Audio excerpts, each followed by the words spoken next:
In this video, I want to walk you through 6 practical strategies that'll help you to keep more of your money. No fluff, no guilt, no don't buy coffee cliches. My name's Kevin and I'm a financial coach and my job's pretty simple. I help people stop living paycheck to paycheck and start keeping more of their money without necessarily turning their life into a spreadsheet or cutting out everything that brings them joy. Whether you're trying to save your first $1,000 or you're working on building a longer financial runway or an emergency fund, these are tools that I've seen and worked with people in real life, seen them work firsthand. And if you're into that kind of practical help, I send out one short idea each week called 1 Minute Money in a newsletter. It's totally free, links below. All right, let's start with the first strategy, and I'm telling you right now, it's a game changer. So years ago, I worked with a guy, we'll name him James. He's mid-20s, he's making pretty good money, but still broke every single month. He wasn't necessarily irresponsible and he wasn't really lazy either. He just had no idea where his money was going. So I asked him one question. I said, James, what actually matters to you right now? Not just financially, but in life. He thought about it for a second and he said, well, health, peace of mind, and spending time with my girlfriend. Cool, great. Then I had him pull up his bank statement for the last 30 days and we went line by line and each expense had to be marked and we highlighted it using a green highlighter, a red highlighter, and a yellow highlighter. Green if it aligns with one of your values, red if it clearly doesn't align with your values, and yellow if it's kind of unclear or maybe just neutral. Well, guess what we found? $110 bar tab from a random Thursday, that's red. $9 gym membership, that's a green. A $30 impulse Amazon buy, red. But a $40 dinner that he cooked at home with his girlfriend, that was a green. This isn't necessarily about judgment, it's just about clarity. And this is what I call the value filters framework. That's strategy number 1. Your spending will never feel good if it's disconnected from your values. And that's why budgeting so often feels like a punishment, is because it's not aligned with your values. So try it. There's 3 different steps. You're gonna write down your top 3 life priorities. Don't spend too much time thinking about it. Just think about what is important to me. And then we're gonna take the next step, which is to pull up your bank statement from the last month. And again, you're highlighting the green if it's aligns with your values, yellow if it is neutral, and red if it doesn't. There's no spreadsheets needed for this, just a highlighter or even just doing it online, a digital marker. You'll immediately start spotting friction, right? Places where your money is just quietly working against you and against your values. And that's where change starts to feel more natural, not necessarily forced. Strategy number 2 is automation, but not like a download this budgeting app and hope for the best kind of automation. I'm talking about a system that actually works for you, even on your laziest, most burnt out days. And we're gonna be looking at an example of automation through someone that we'll name Alyssa. So Alyssa is a nurse and her schedule is chaos. She's working 12-hour shifts. Sometimes she's doing overnights, but she's always tired. And she used to be tracking everything manually. She'd set budget reminders, she would put sticky notes on the fridge, on her mirror, but none of it was sticking. So we built her a set it and forget it system. And here's what that looked like. You had 3 different bank accounts for Alyssa, one for bills, one for spending, and one for saving. And on payday, whenever payday had hit, that money flowed automatically, first to the bills, then to the savings, and whatever was left, that landed in the spending account. That was hers to use without the guilt and the math behind it. Now, she doesn't have to be thinking about saving because it's already handled for her. It's done for her. And she doesn't have to worry about overspending because there's a built-in cap. And this next part really matters because we also added a fun money line, because if your budget makes you miserable, you're not going to follow it, period. And your system should support your life. It shouldn't just suffocate it. Strategy number 3 is by using micro challenges. So let me tell you about this using someone we'll call Nick. So Nick was the king of I'll start next month. He wanted to improve his finances all the time, but every single month he waited for the motivation to magically show up. Spoiler alert, it didn't, never did.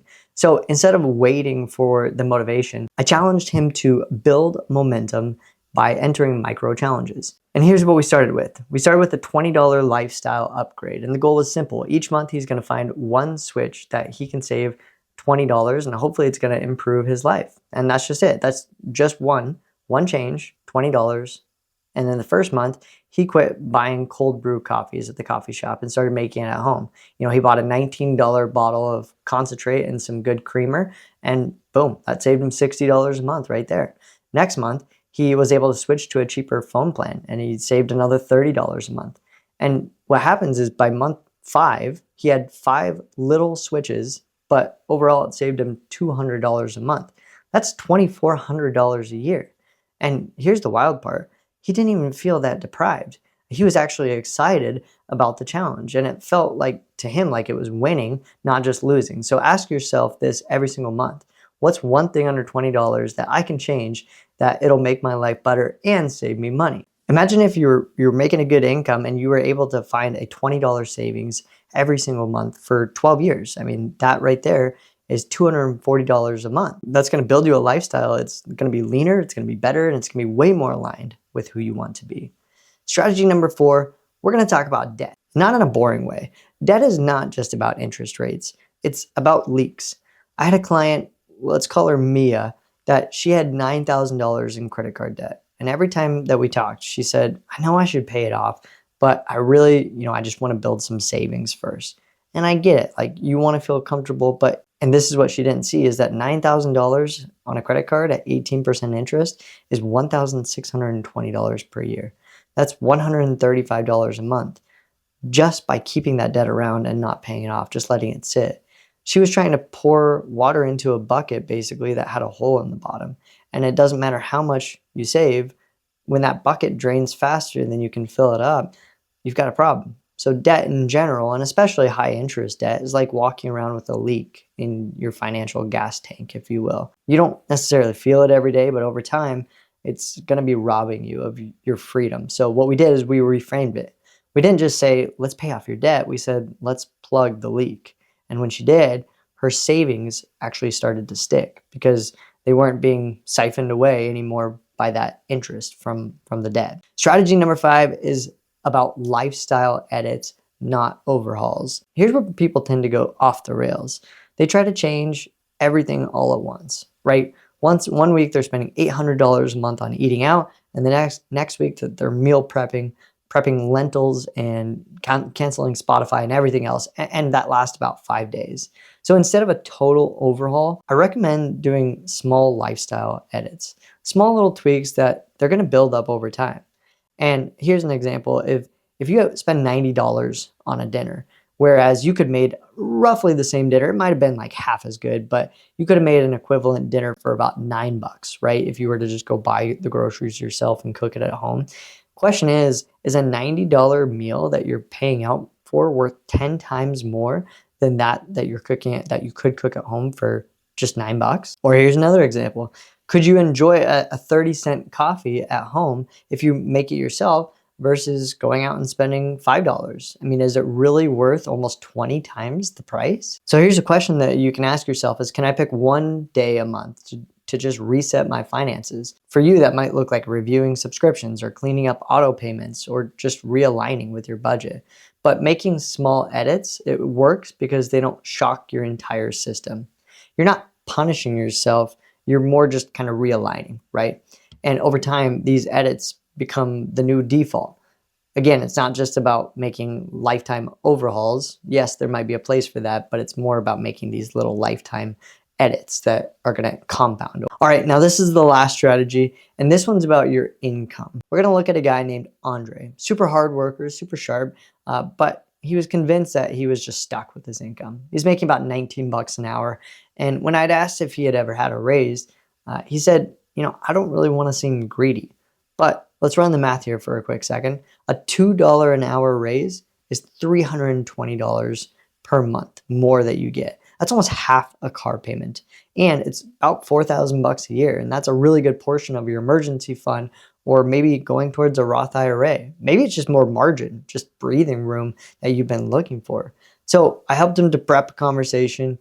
He then asked for a raise. He showed how he had added value over the past years, and he got it. There wasn't any new job. There's no side hustle. Just it was about clarity and preparation and a little bit of courage. And if your job won't pay you for what you're worth, it might be time to start looking elsewhere. But just know that you're not stuck. You're just one switch away from changing your whole financial trajectory. So these are the 6 strategies. They're not super trendy. They're not skip the lattes sound bites, right? They work because they're about giving you control. And once you have control, the momentum starts to flow. And if this helped, watch the next video. It's all about giving purpose to every dollar. It's not necessarily about budgeting as much as it is just prioritizing. And it'll help you to spot blind spots and to build a financial plan that feels like it's custom fit to your life. And hey, if you want more stuff like this, grab the 1-Minute Money newsletter every single week. Again, it's listed below. Every week, one idea, 60 seconds or less, zero fluff. We'll see you in the next one.